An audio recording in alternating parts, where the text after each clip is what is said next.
Students, আশা করি তোমরা সকলে ভালো আছো। আজকে তোমাদের একাদশ শ্রেণীর সেকেন্ড সামেটিভের পরীক্ষার যে ইতিহাস বই, সেই বইটা নিয়ে চলে এসেছি। এটি রায় মার্টিন প্রকাশনী দ্বারা প্রকাশিত।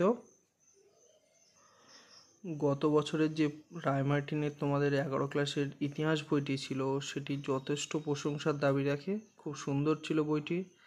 যদিও এই বইটি আমি আজকে হাতে পেলাম, পুরোপুরি পড়া হয়নি, তবে আজকে তোমাদের সিলেবাস নিয়ে আলোচনা করব।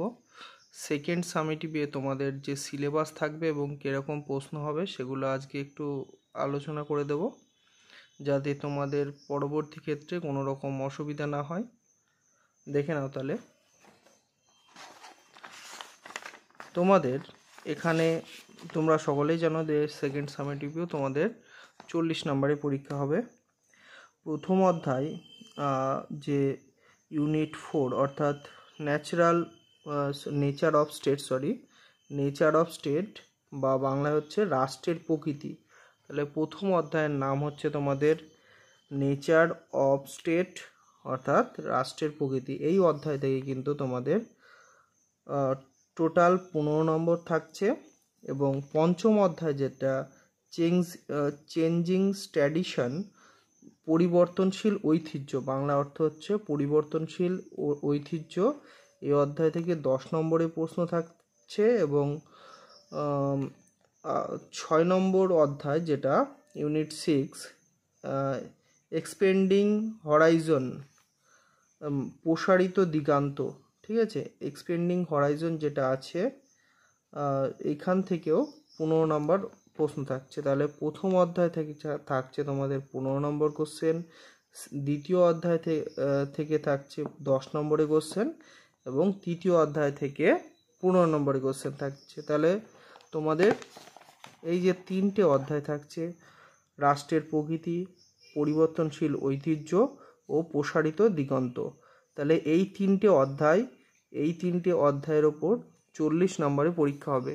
বিস্তারিত আমাদের চ্যানেলে তোমরা নতুন হয়ে থাকলে অবশ্যই চ্যানেলটিকে সাবস্ক্রাইব করে নেবে। আর আমি বিস্তারিত ভিডিও বানাই, এক্ষেত্রে তোমাদের প্রশ্ন উত্তর নিয়েও আলোচনা হবে পরবর্তী সময়ে। আজকে শুধু সিলেবাস এবং নাম্বার ডিভিশনটা দেখে নেব। এবার দেখো রাষ্ট্রের প্রকৃতি এখানে শুরু হয়েছে।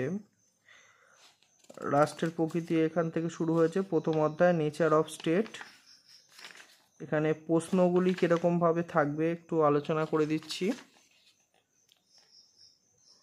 তোমরা হয়তো সকলেই জানো তোমাদের ফার্স্ট সামেটিভটা টোটালি এমসিকিউ বেস হবে, আর এটা ওএমআর শিট ওরিয়েন্টেড পরীক্ষা হবে। তবে যে সেকেন্ড সামেটিভ পরীক্ষা হবে সেটা কিন্তু তোমাদের ব্রড কোশ্চেনের ওপর হবে। এবার কোশ্চেন মান কেমন থাকবে সেটা একটু দেখে নাও।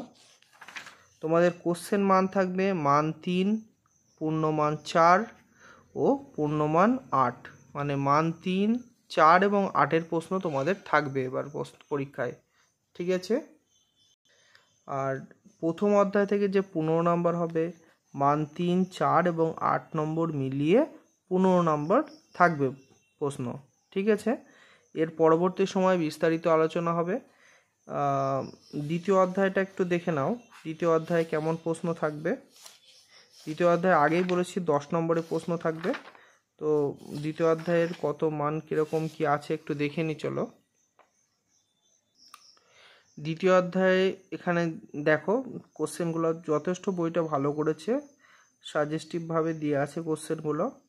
যদিও এই চ্যানেলে তোমরা আমার তৈরি সাজেশন তোমরা পেয়ে যাবে। এখানে মান 3 ও মান 4-এর প্রশ্ন হবে।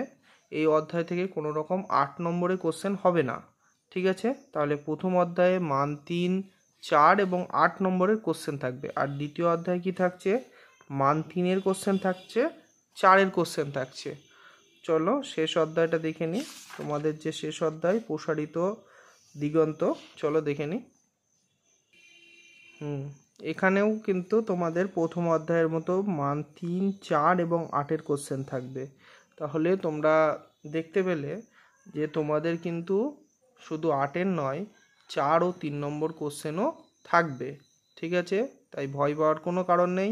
চ্যানেলের সঙ্গে যুক্ত হয়ে থাকো, তোমরা সাজেস্টিভভাবে সমস্ত কোশ্চেন উত্তর পেয়ে যাবে। Thank you. ভিডিওটি ভালো লাগলে অবশ্যই চ্যানেলটি সাবস্ক্রাইব করে দিও।